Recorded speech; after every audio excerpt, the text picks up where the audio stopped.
Giving you the real from A to Z surrounding the Dallas Cowboys. News, updates, rumors, transactions, takes, and more.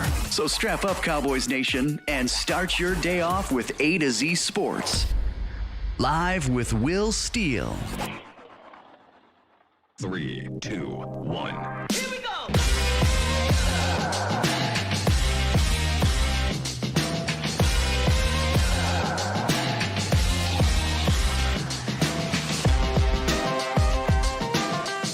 Good morning, good people.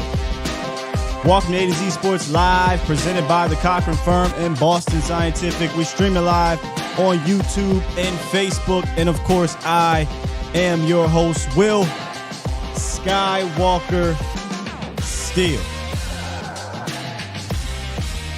Coming up today, we get into the defense a little bit. We'll talk about some of these young guys that performed against the Titans. Some of the guys will be getting back. Plus, we'll get some numbers from Professor O. But as we all know, today is weird, man.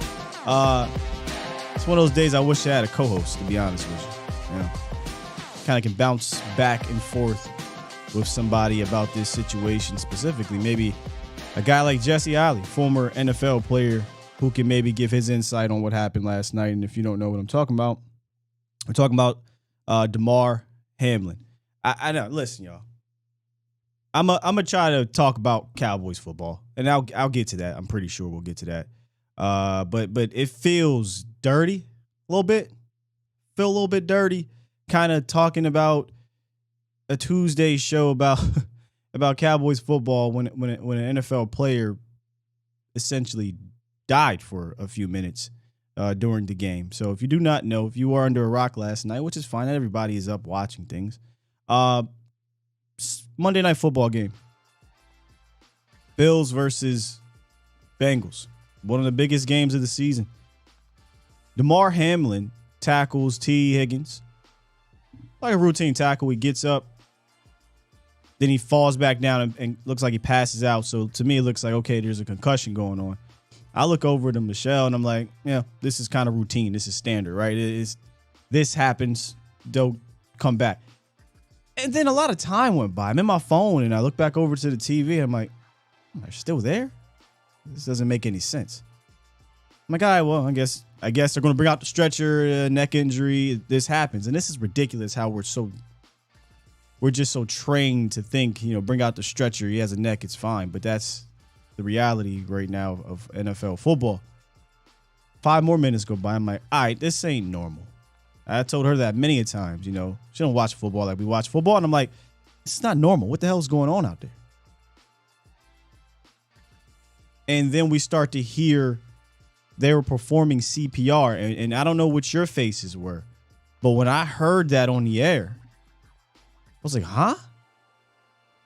I've never, and I'm not that old, all jokes aside, but I have never heard about the medical staff having to perform CPR, meaning somebody stopped breathing on the field for 9 minutes. And immediately I told her, I said, well, there's no way they can play this game. You saw the players' reactions. You saw the tears. Then you hear the NFL. Well, I don't know who said it, but you hear they're given 5 minutes. And once again, I said, huh? There's no way you can possibly play after seeing your brother. If you've played sports, it doesn't matter if it's professional or not. That's your brother. And then in that specific profession, that's a fraternity, right? So by extension, that's their brother, meaning the Bengals. And kudos to Zach Taylor. Kudos to the Bills head coach McDermott for coming together, the players coming together and saying, "Nah, we can't do this. We can't do this." Eventually, they suspended the game, and now we'll see what happens with the game in general. But that's the least of anyone's worry. What we want to know is about Damar Hamlin, who the news that came out was he suffered a cardiac arrest, essentially having a heart attack on the field. But his vitals, I believe, are back to normal, and he's being, am I saying this word correctly, guys? Is it tubulated? I'm not sure if I'm saying that right, but he's being kept alive or being worked on. They're trying to figure out what's going on. But right now, sounds like he is alive and breathing. Hey, Aaron, I don't mean this. Did I say that right? I'm not saying this to come at you. I understand that happened in a soccer game. Do you mean, okay, it happened in a soccer game? Okay, I thought you were saying, is it intubated? Is that what it is? One of them words. So he's breathing through a tube. Thank you, guys. I understand it's happened in a soccer game. Like, that happened in a soccer game. And they continue to play. I guess kudos to them if that's the case. But I don't think anybody, there are some people on Twitter who have come out and defended and said they should and all this other. I don't think anybody in this chat would have had the ability, the emotion to go out there and play if they saw their brother literally being given CPR in front of them. I couldn't do it. So he's on life support. You guys, some guys were in tears. A lot of people were saying they were in tears, Aaron. It was weird. It was, I hate to use a term weird, only say weird, the situation, meaning I've never seen it take so long. Didn't went from being weird to being scary really fast. And I just kept saying, there's no way they could play. And they eventually did the right thing. There's people who will debate what happened with the NFL. Or they should have been did this and been did that. Honestly, I don't care about the Ben did this, Ben did that. The fact that they decided to not play this game, I don't care who made the decision. Good for them. Whoever decided to make the decision not to play.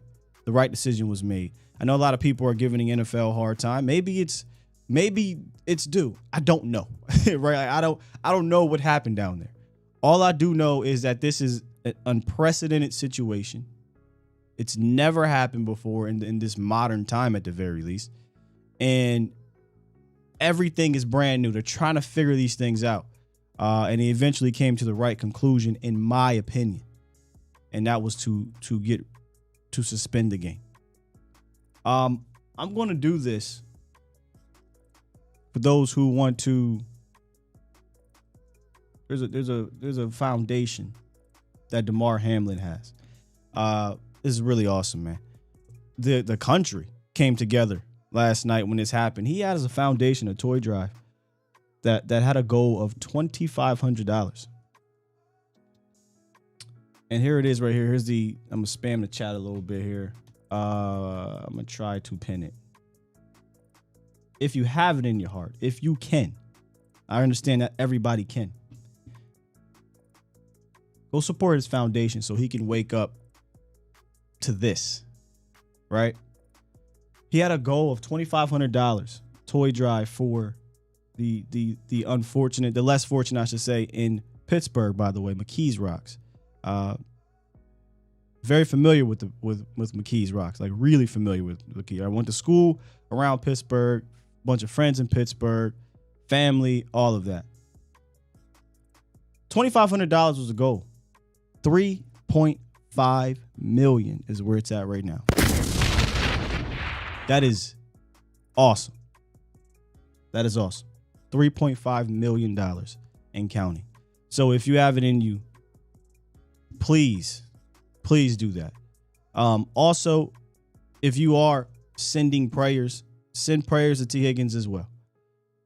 While I said this to Michelle, this has to be really weird for T, because usually it's the other end, right? Cowboys Nation and fans. Usually it's the defender hitting an offensive player and the offensive player going down, and the defensive player is probably like, damn, I feel awful because I initiated that contact. Whereas T. Higgins didn't initiate anything, but he was a part of the contact. So make sure you send some prayers to him, as well as Damar Hamlin and his family, who was in attendance in that game. in attendance. His mother, which another, that's just scary scene. I fortunately I'm a parent. My oldest plays sports, and I've never had to deal with that. My mom has, not to that extent, but I've went down a number of times, multiple concussions before, and messing up my knees and all that stuff. So I can only ask her, well, how did that feel? But I could only imagine what was going through her mind at that time. So I hope he pulls through for obvious reasons. I truly do. But Ryan Clark spoke last night about it, and I just thought his words were just take a listen to Ryan Clark. I appreciate Ryan Clark. He's one of the real ones on the 4-Letter Network, truly. And when you see the medical staff rush to the field and both teams are on the field, you realize this isn't normal. You realize this isn't just football. And so many times in this game and in our job as well, we use the cliches, you know. I'm ready to die for this. I'm willing to give my life for this. It's time to go to war. And I think sometimes we use those things so much, we forget that part of living this dream is putting your life at risk.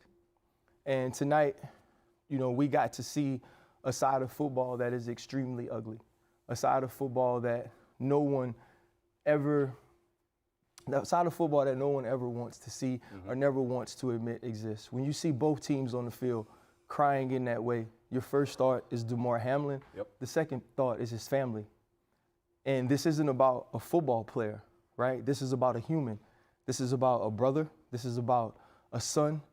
This is about a friend. This is about someone who is loved by so many that you have to watch go through this. I dealt with this before, and I watched my teammates for days come to my hospital bed and just cry. I had them call me and tell me that they didn't think I was going to make it, and now this team has to deal with that, and they have no answers. And so the next time I think that we get upset at our favorite fantasy player or we're upset that the guy on our team doesn't make the play, and we're saying he's worthless, and we're saying you get to make all this money, we should remember that these men are putting their lives on the line to live their dream. And tonight, Damar Hamlin's dream became a nightmare for not only himself, but his family and his entire team. Just fantastic. You felt the emotion in Ryan Clark, especially having gone through that. I want to give a shout out to Scott Van Pelt, Ryan Clark, Susie Colbert, I believe, Booger McFarland, Troy Aikman, Adam Schefter, Joe Buck, Lisa Salters. I kept looking over to Michelle saying, why are they content? I get it for the first 15 minutes or so when they didn't know what was going on, but they had to hold that thing down when there was no words. What can you say that wasn't already said? No one cares about the game anymore. I surely didn't. They didn't. Booger just kept, repeating himself and just didn't care. And kudos to him. I just want to know what's up with Damar, because this turned from a routine. Oh, this may be a concussion. Oh, maybe this is something with his neck. To this man had a cardiac arrest and it wasn't breathing. So big shout out to those guys for doing the best and ladies that they could possibly do in a very difficult time. Very, very difficult. I usually give the networks a hard time in regards to Cowboys news, but don't get it twisted. There are some really good professionals there, really good team, and I thought they did fantastic work. So in handling the situation. What I won't do, though, is give my take on that guy that I see flying around in the chat here. He does not deserve my emotions. I don't even like saying his name here. Try to give as less amount of more clout to that guy as possible. Yes, indeed, too. Prayers up to the medical team. That could not have been easy. man, just a really difficult day for sports, for football players, for parents the parents that have kids in football, because you just never know. And he's right. You know, we use these cliches, but at the end of the day, it really is.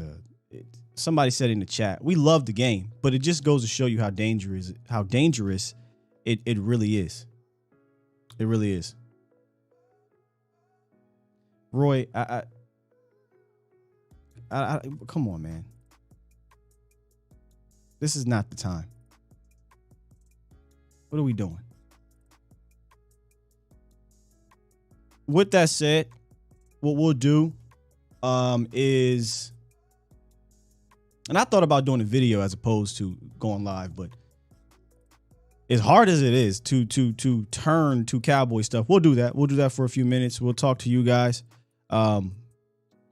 And we want to talk about this defense. 351-999-3787 is the call-in line. You guys can call in, and we'll wrap, and we'll talk about the Cowboys. But let's get to the roundup, and the roundup will lead into the defense. It's time! It's time! It's time! It's time. It's time. It is time for. It's time for the morning roundup. Round 'em up, boys.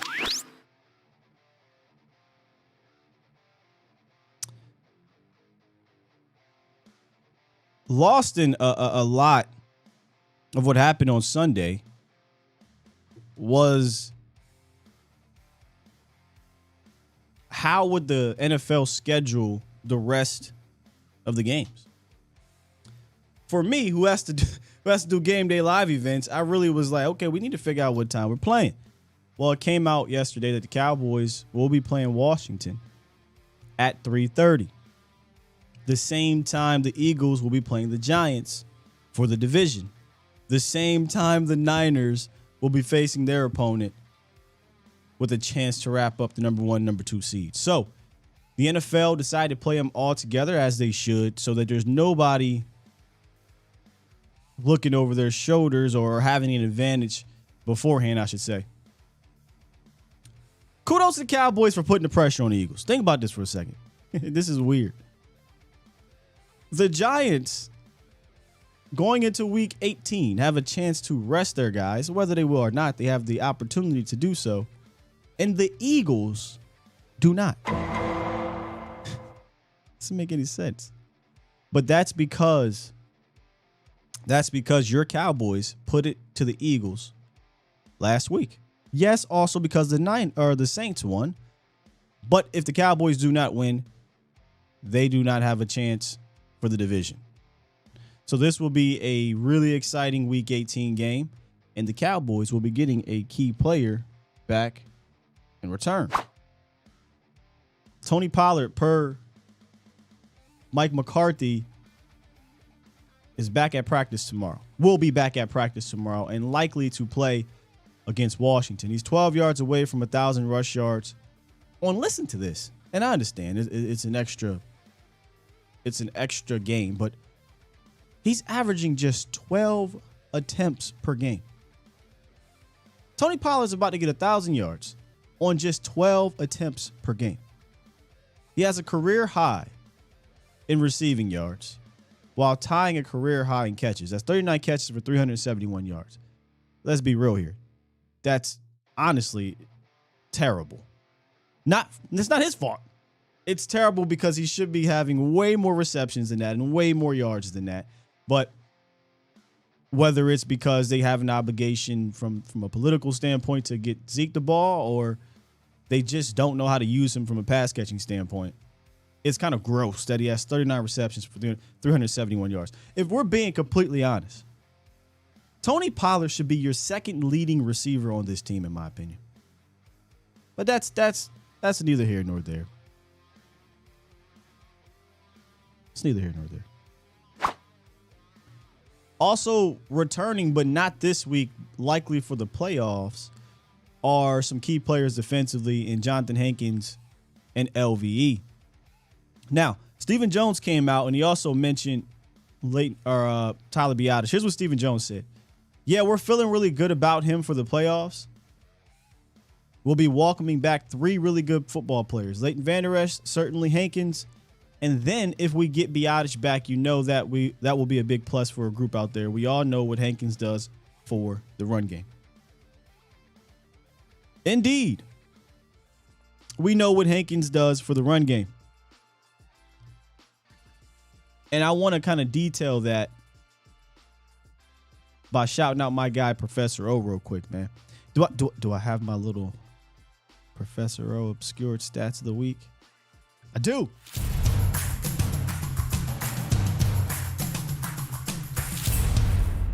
Anytime I get a chance to do that, I will use it. Shouts out to Professor O. Did the research here. Jonathan Hankins' impact. Rushing yards allowed with Hankins, 3.67. Rushing yards allowed without Hankins, 4.53. Almost a 1 yard difference per attempt. It may seem not a lot to you, but that is that's a big deal. That's a big deal. And the eye test can kind of tell you that. The only game the Cowboys really struggled on the ground with Hankins was against the Packers. The Packers attacked the edge against the Cowboys. They had one big run up the middle, but they attacked the edge against the Cowboys, and it was successful. Other than that, Jonathan Hankins has been vital to the Cowboys' run defense. There's also a stat about LVE, too, which was wild to me. That didn't match my eye test, but I think there's a stat where he's on the field. The run defense is better as well. So getting those guys back will be key in the playoffs. And speaking of the playoffs and getting a guy back, Stephen Jones talked about Biotish, but heard Bobby Belt this morning mention they seem to be a little bit more optimistic publicly about Biotish coming back for the wild card round, but you may have to play that game without Tyler Biotish. So let's keep our ears and eyes open to that. Before I get to basically before I get to the rest of some of the defensive notes that I took away from the Titans game, let's hit the horns here.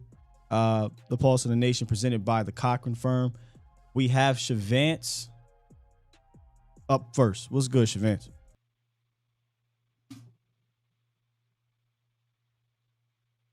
Shavance? Okay. We'll try to come back to Shavance. Scott, can you discuss / explain how the Saints beating the Eagles caused a draft pick to drop in the first round? Yeah, sure, Betsy. Pretty simple. The Eagles have the Saints draft pick, so they could have put a double whammy on the Saints, right? You beat the Saints, you win the division, and you increase your draft position because you have the Saints first round pick. But because they lost and the Saints won, that's going to drop their draft pick down. So that's pretty much where that's at. So Toxic said what happened to Bohanna. I'll start backwards. He actually was at the bottom of my notes here, Toxic, but I'll start backwards with Quentin Bohanna and talk about him in the game. Now, this isn't Quentin Bohanna. This is just defensive plays from the game. I thought Quentin Bohanna looked good against the Titans. And again, if we could shout out Professor O, he dropped another statistic.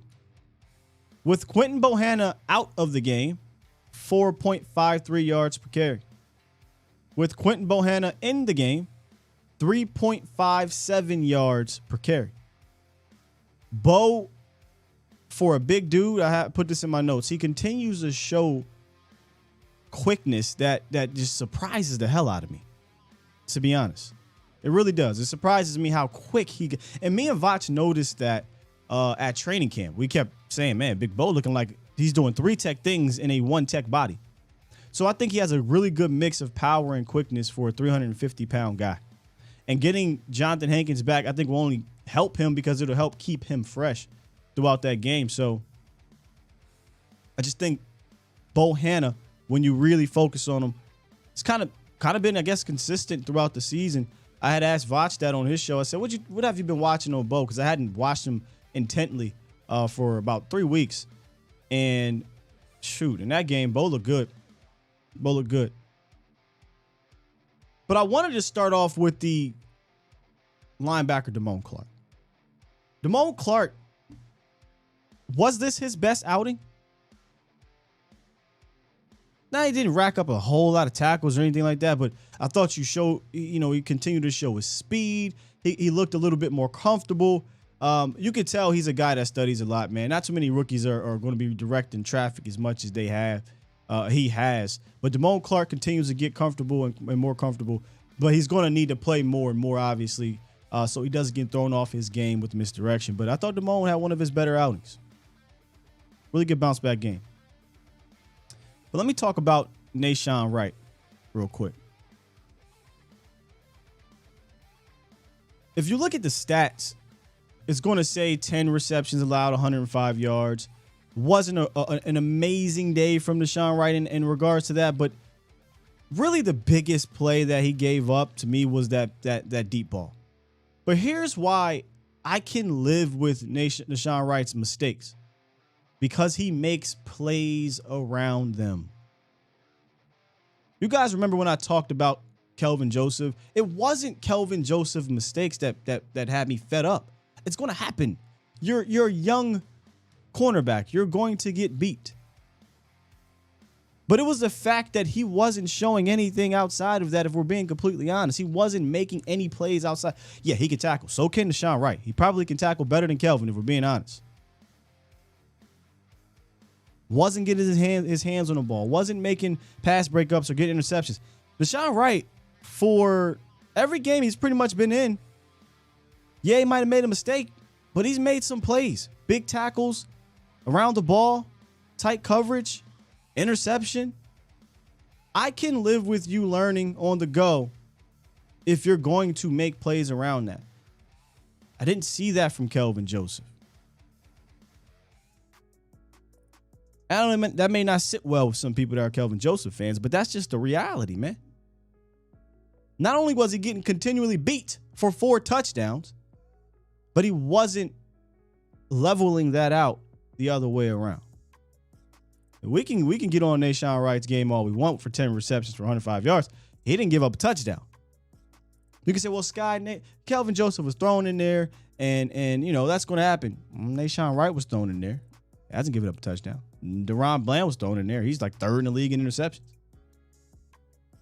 Sometimes it is what it is. It is what it is. Sometimes it is what it is, man. Sometimes it is what it is. I see improvement from Wright, says Toxic. I'm with you. I do as well. He seems like a more heady player than Kelvin Joseph. Kelvin may be the more athletic guy, but Nahshon seems more heady and doesn't seem to get down on himself. Iceberg Q, are we getting anything from Gallimore? Gallimore's probably been your 4th best defensive tackle, man. 4th best defensive tackle. I think Osa's been better, which, again, Osa, man, you got to pop on the film to really appreciate him, in my opinion. I don't think he's been great, but I think he's been good. Not as disruptive from a production standpoint, but he knifes through. He gets some pressure. He shows up. Osa, I think Bohannon's been better. I think Hankins has been better, and I think Los has been better. I think Gallimore, man, is listen.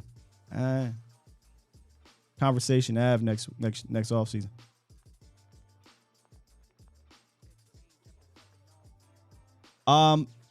Nick said after the game, I was asking if Nahshon deserved his flowers.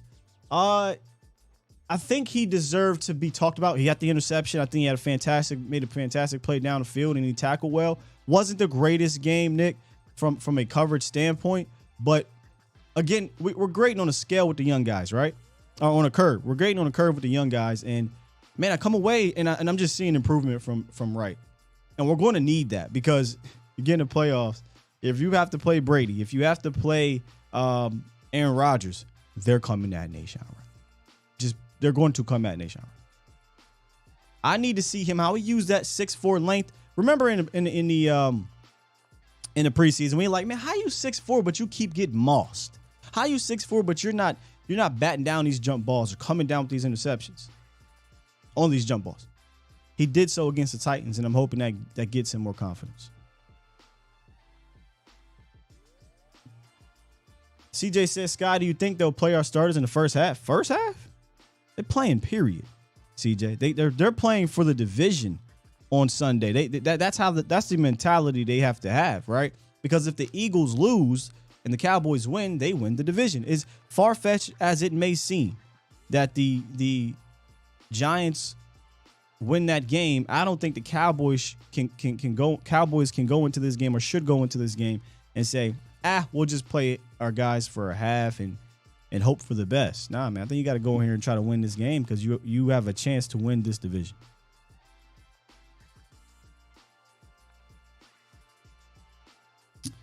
All right, so we don't know if Shavance is around. Let me give him one more chance. Shavance, are you there?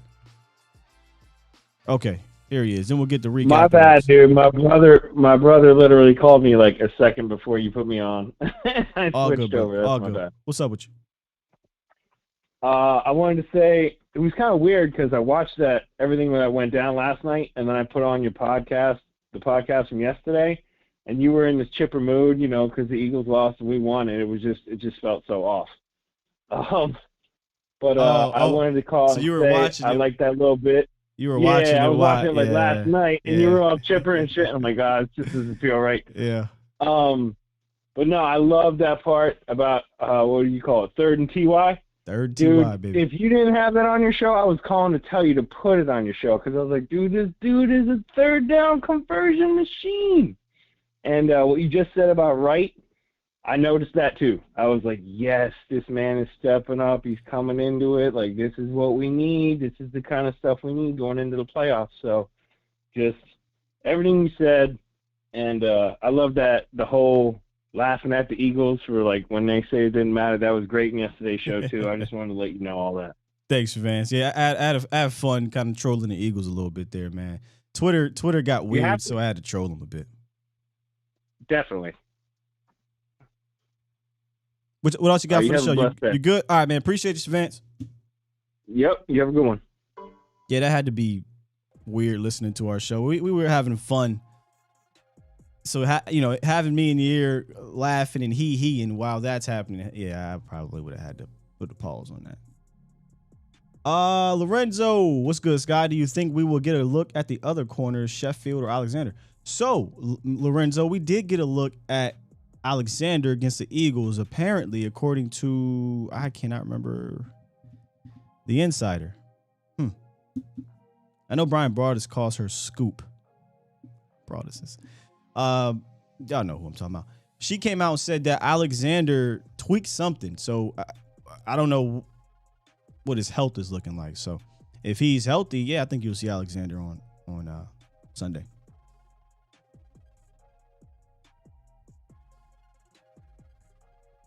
Reek, what you got for us, Reek? Oh, shit. We're like, oh shit, you got me in here, y'all. Hold on. Yeah, my thing is,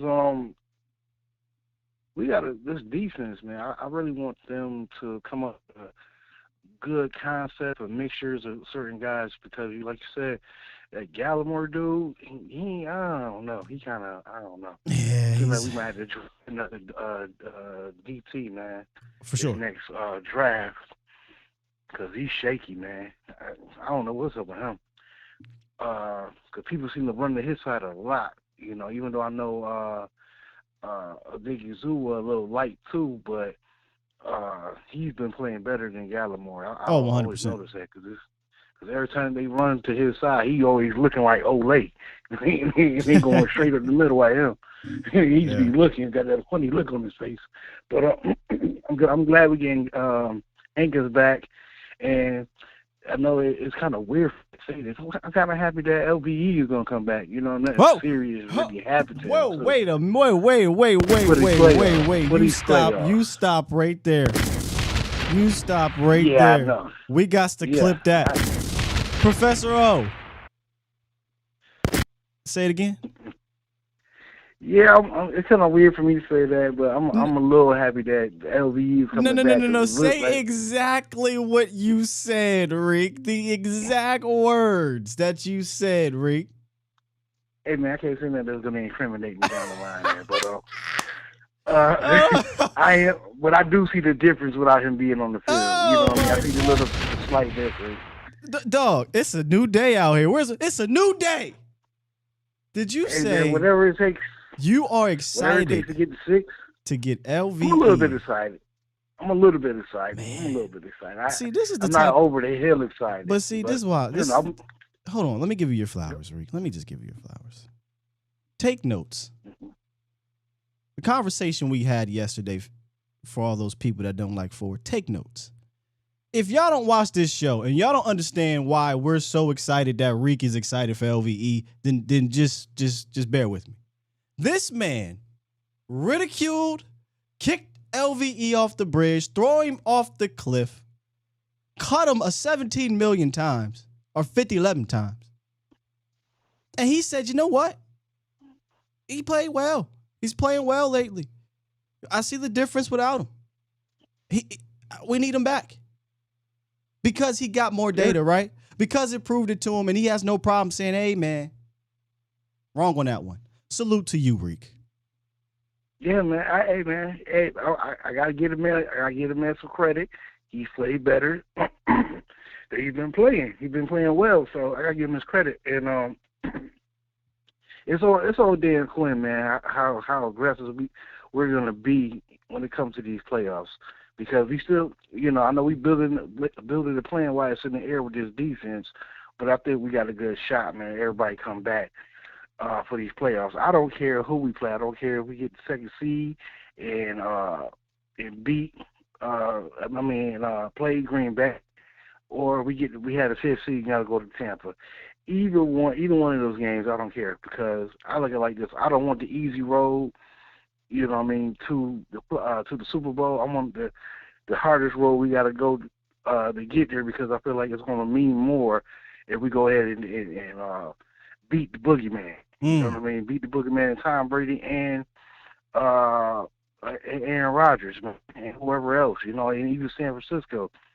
My thing is like this. I really want, like a lot of people have been saying, it's like, do we really want that first round bye, or do we want to just like, let's get it out the mud and go through these playoffs and beat, you know what I'm saying? These heavy teams. I think you'll have to play a top contender anywhere. Like, even if you get the first round bye, the odds of you dodging Philly, San Fran, Tampa, or if Green Bay gets in are very slim to none, right? Like, you're going to have to play a heavy hitter regardless.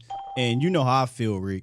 I went the easiest route possible in regards to games played. So, yes, there's that PTSD of, man, we had the number 1 seed before and we couldn't get it. We also had the wild card before. We also had, you know what I mean? We also won the division and didn't get there before. So I'd rather only have to play 2 games to get there as opposed to 3. That's just me.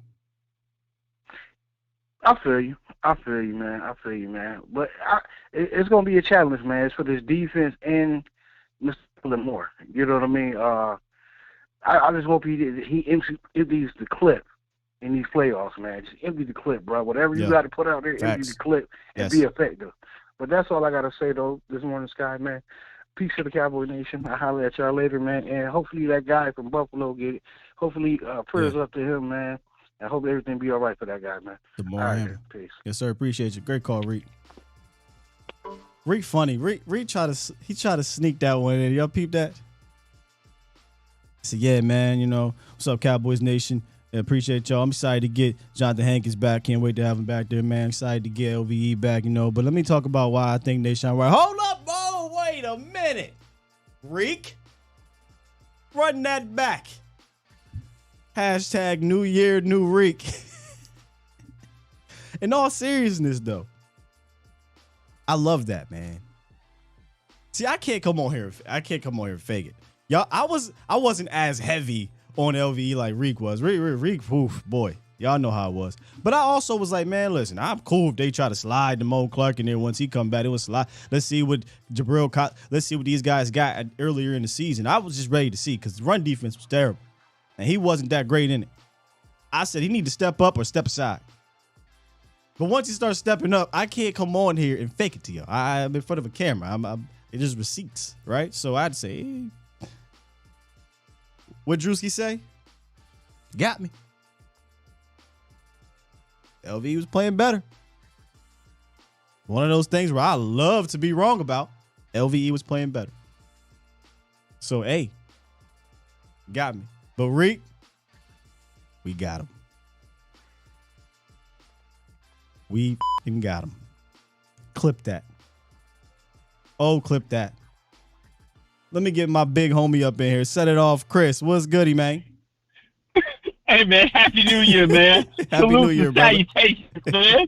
Man. Good to hear from you. Hey, I just thought, I wanted to make sure I got in. Make sure, I didn't get caught up. Man, dude, that is the classic example of not letting your opinion have you captured. Facts. Man, that is Reek is the real MVP. You know what I'm saying? You're the real MVP, man, because most people would have just ran that LV thing to the grave. But he realized, seeing the way the run defense has been, and made a clear, sound assessment. Absolute, I'll set it on you, Reek. Hey, man, I know we've been talking about the cornerbacks, but my question to you is, do you think the three-headed monsters with the safeties is going to really be the deciding factor going into the playoffs? Being that you've got Malik Hooker who can erase a lot of stuff over the top, which he hasn't done extremely well, but we probably need to see him step up more. J-Ron getting nicked, but we see him as the ultimate tight end eraser.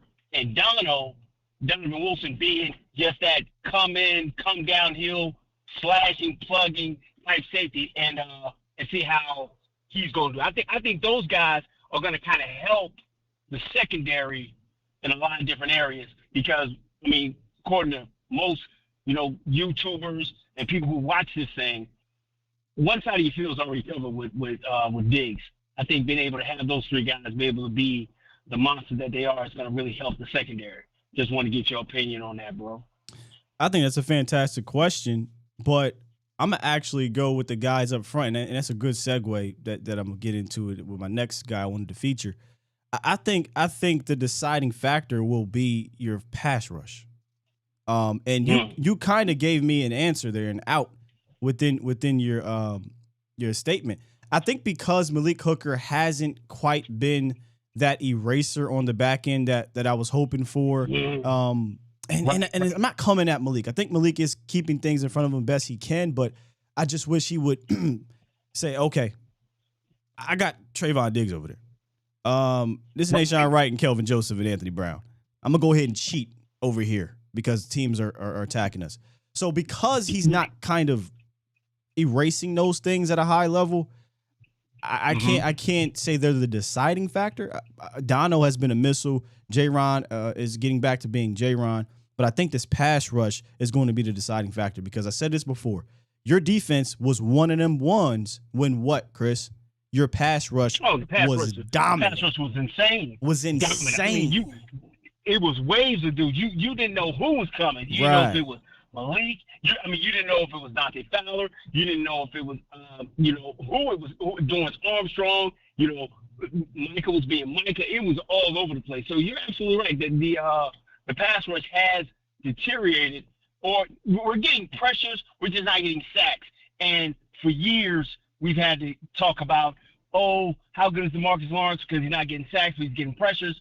And now we're kind of putting that same thing on Micah when he's getting a gang of pressures, but he's just not getting sacks.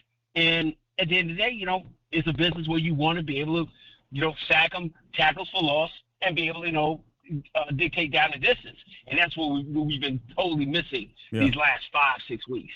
And then so that was my my biggest assessment, man. I was looking at, okay, what's the thing that I'm looking forward to happen, and since we're trying to vanquish these demons that have haunted us in the playoffs, and I feel no better way than to go to Tampa, beat Thomas Edward, Patrick Brady Jr., go wherever we got to go. If we got to go get in a rock fight with the 49ers or whomever, it is what it is, and go and play against Jalen because it must be him because it can't be the system because they can't win since he left. So it is what it is.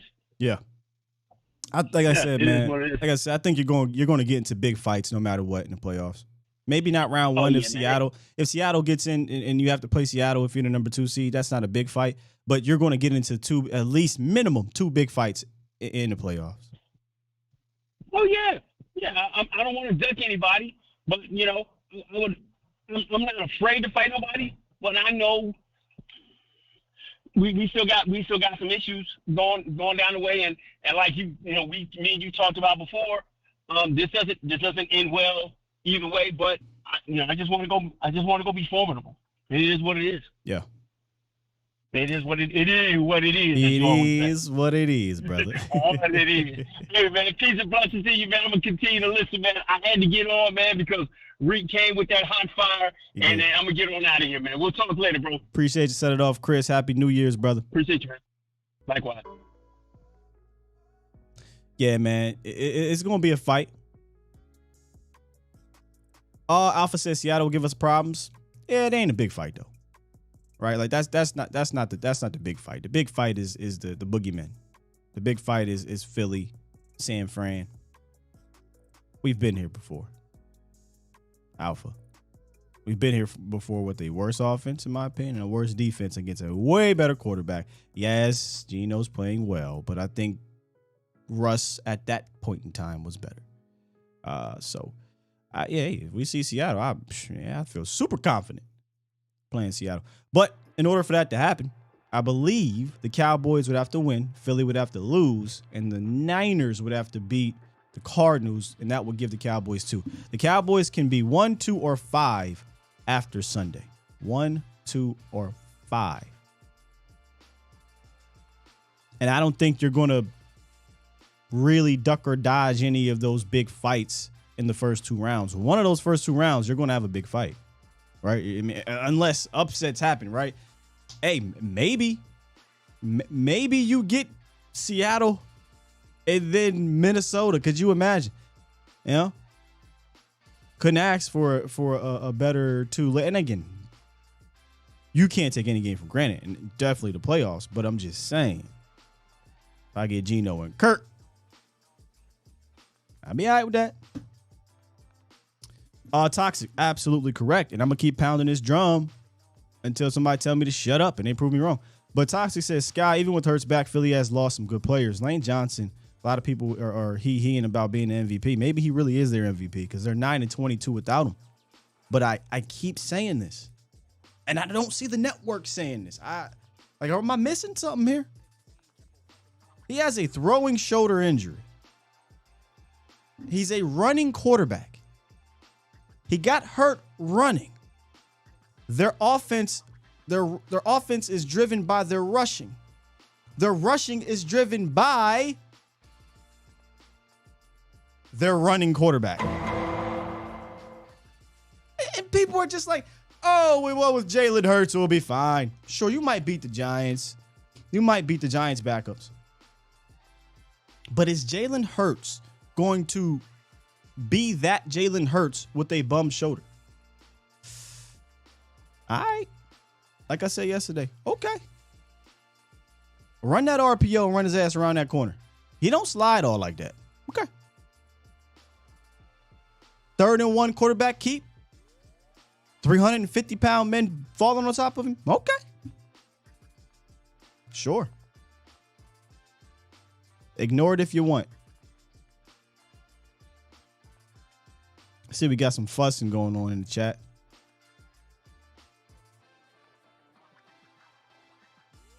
And right on cue here, Professor O says Lane to Philly is what Tyron is to the Cowboys, or at least was. There you go. What Tyron was for the Cowboys. When you lost Tyron Smith, there was always issues with the Cowboys offense in general. Not even just the offensive line, but just the offense in general. El Tino to the 5 spot, looking good. Yeah, I'm still on that train, right? I feel like the Cowboys will be locked into the 5. I feel like the Cowboys will be locked into the 5. No Hector. Yeah, no sleeping on the Detroit. Yesterday we talked about, I brought up Detroit. I said, Detroit is one of those teams where it's like, yeah, you probably rather see them than the Niners, but that's a team, man, that's going to give somebody trouble. They are not going to be an easy out. Not at all. And I feel like the Cowboys game kicked off Detroit's confidence after their bye week. So, yeah, Detroit, man. And part of me is rooting for them because of, I like Dan Campbell. I like what they're trying to do over there. So, if they win and Seattle loses, they will be in. Russ asked me, do I think that Lane makes it back for the playoffs? According to Lane Johnson, he said he's coming back for the playoffs. So, hey, man, he tore his abdomen or something like that, and he wants to come back in 2 weeks. By all means. Again, you want to run your right tackle who needs to get surgery on his abdomen. You want to run your quarterback out there who has a throwing shoulder injury. Do what you got to do, man.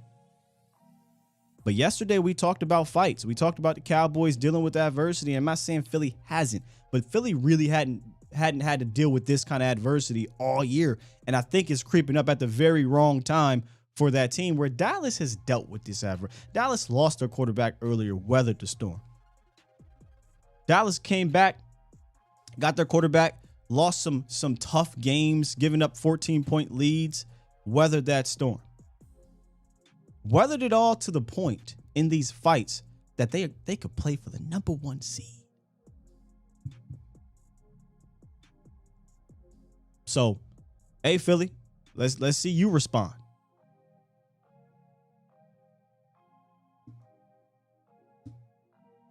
It does. It definitely does, Toxic. It definitely does. Let me see if I can get to some super chats. I think I saw Toxics. He sent, I think we just got one today. So we'll look at Toxics. Just want to be sure, though. And today is the 3rd, indeed. Yep. Toxic, good question there. Or not question. Super chat. He says, Sky, this KJ didn't get a fair chance, needs to end. Yeah, anybody saying that, I feel like we've debunked that, right? Like, I feel like we've debunked he didn't get a chance. There's literally 3 players on your team. All of them are young.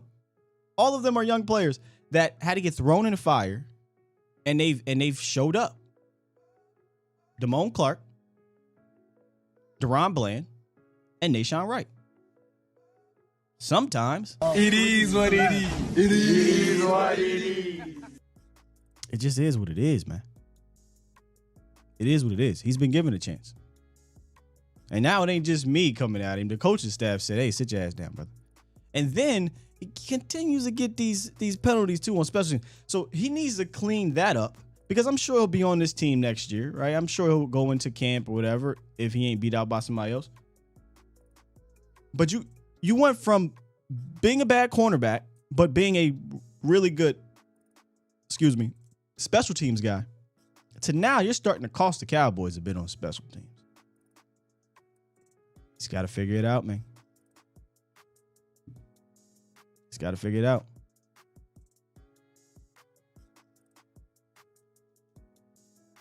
So, I see you guys are going at it with I Do Care. Well, I Do Care, you seem new to me. I don't know. I haven't seen you around here, but welcome to the show. But the Bomb Squad will push back. I'm not sure what you're talking about in there, but they will push back, man. Russ said, I totally agree. That's where this team is different than last year's, more battle-tested than ever before. And let me talk to Sky, because I'm reading Sky. Let me talk to Toxic real quick, because Toxic, he hates this. Well, this is different. This year's different. I think 2 things can be true. I definitely think this year is technically different. I'm not saying that means the outcome will be. Right? I think this year is different because of that battle test, right? Like you're getting into these fights and you're winning a lot of those fights, number one. But you're getting into these fights and you're coming through on the good side of these fights. And even when you come through on the bad side, I think you look at them and you see that these are winnable games. And I know you said, well, Scott, they could have beat the Chiefs, but they really never had any control in that game. Well, Scott, they could have beat the Raiders. Yeah, they could have. They shot themselves in the foot 1,011 times, right? But they could have beat the Cardinals. I don't think they ever had control in that game either. But I feel like Dallas has never not been in control this year aside from week 1. And I said this coming into the season. I'll say it every single season. As hype as we get for week 1, the win-loss matters at the end of the day.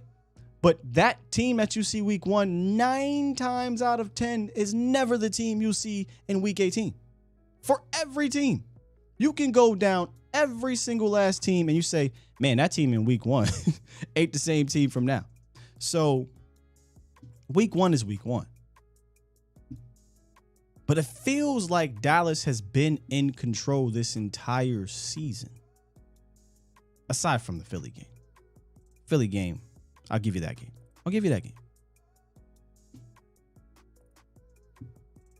Yeah, Cincy ain't the same. That's true. Ty, look, Toxic hates hearing that. La, la, la, la. I changed this time. We'll see. All right, we're going to get DJ and then we'll head out here. I appreciate y'all for honestly giving me energy. I'm going to just be completely honest. Giving me energy to be able to talk and have a good time talking about Cowboys football, because I'm gonna be real. I came into this, I was doing prep. I responded to Chop Sports and I was like, man, doing prep, I'm just, it's blah. I just don't feel how it's important to talk about Cowboys right now when this dude is fighting for his life. So I appreciate y'all. DJ, 1 second here. All right. What's good, DJ? Hey, shouts out to you, Scott. Shouts out to you. I mean, you put it together this morning, brother. You know, because seeing how you started to seeing where you are now, you know, again, we really appreciate you and everybody else who had to talk about this, you know, give us some kind of recourse, so to speak, after such a traumatic event, for sure. Yeah, it definitely was. But like I said, I appreciate y'all for kind of giving me that energy. For sure, man. Like you said, just real quick, 2 things. First one being Cowboy related. Like you said, there's never been that rain game in New England this year, or there's those couple games in the past couple years where offensively they couldn't do anything outside of the Philly game, which there's reasons for that. So it's easy to explain away. So nobody was really holding on to that.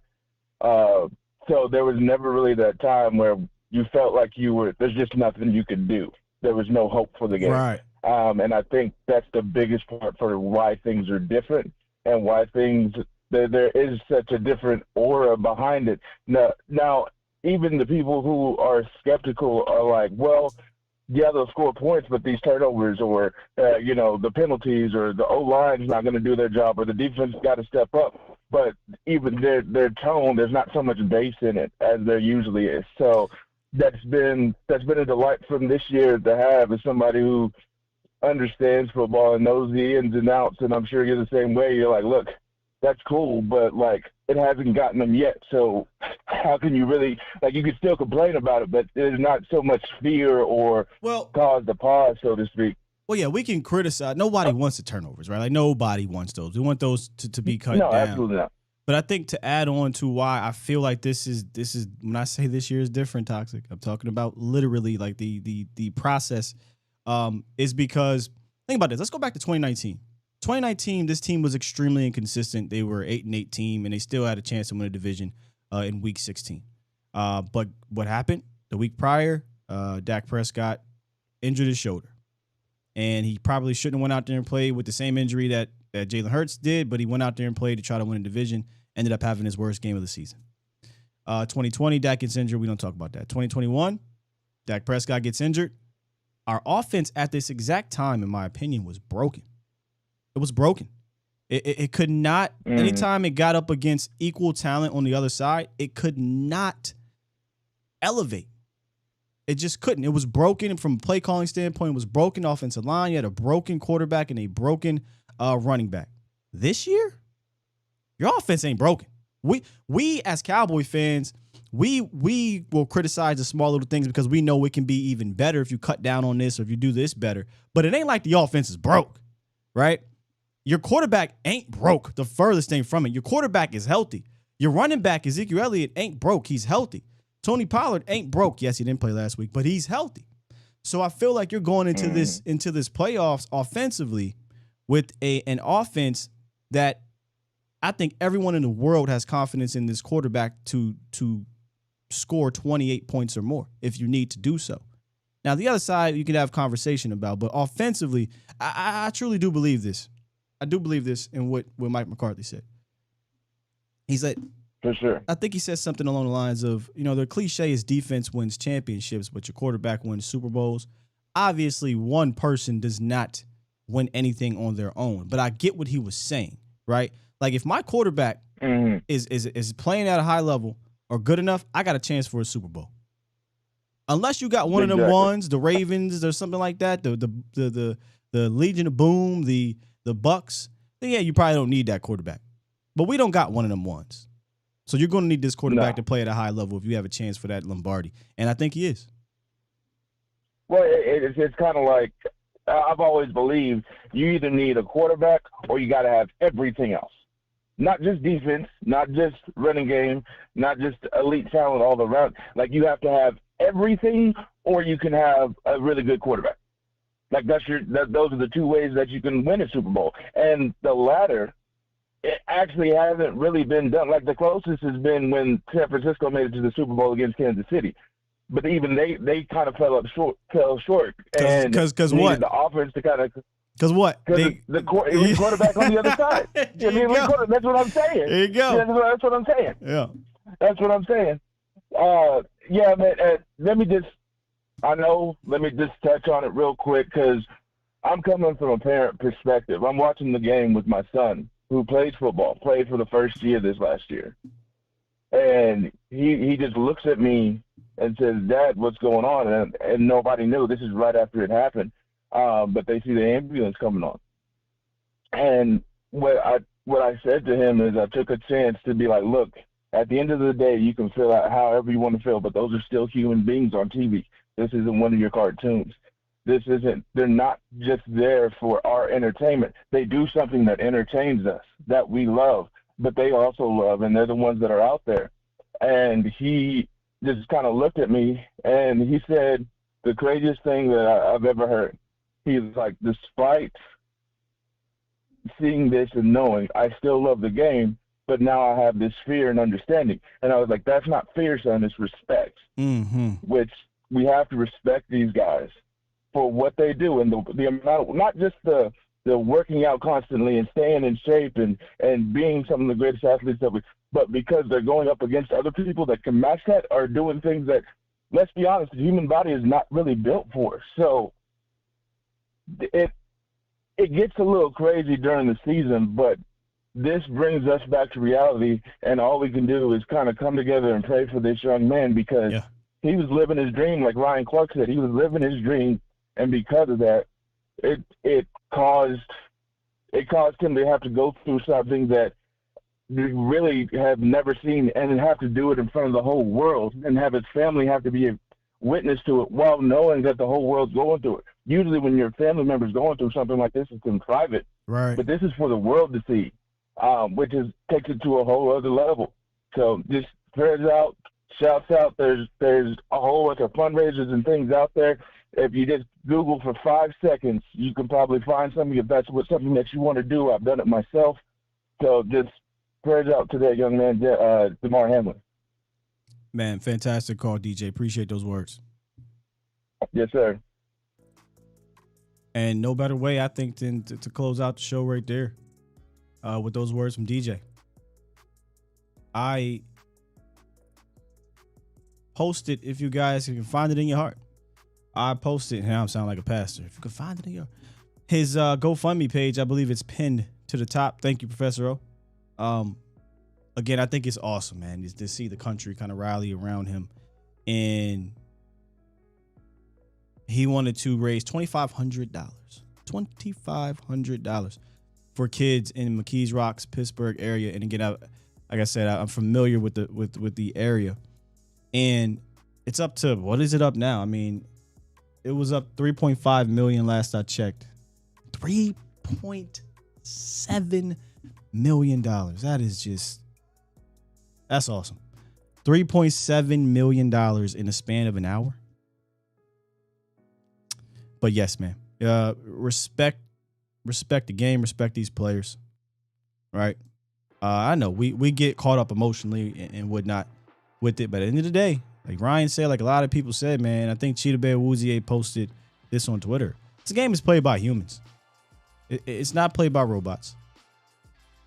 And sometimes we try to bring that analysis within it, right? Like, hey, man, this ain't Madden. We say that jokingly, but truly, it's not. Can't just turn off injuries.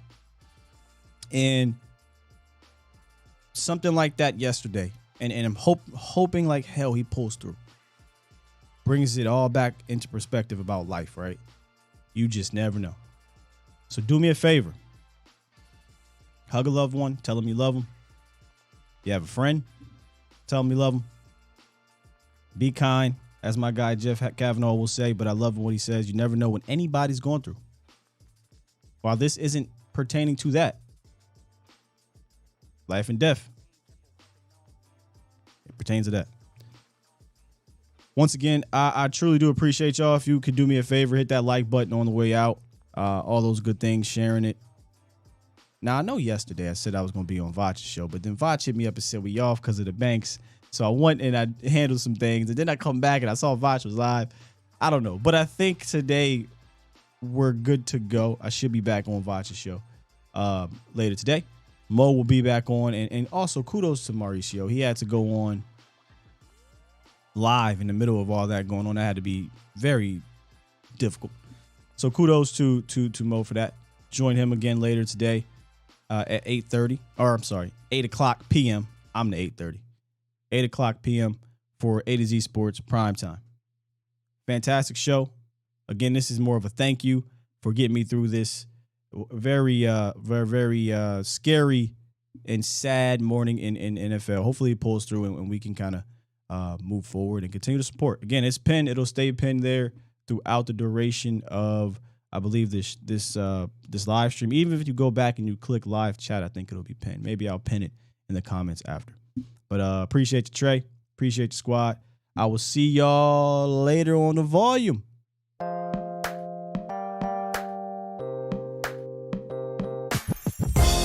That's another thing, man. Learn CPR. Something that I need to do. You know, maybe that shows me that. Especially having children. Never really think about something that small, but it can save a life. It can save a life. See y'all later. We out of here. Peace.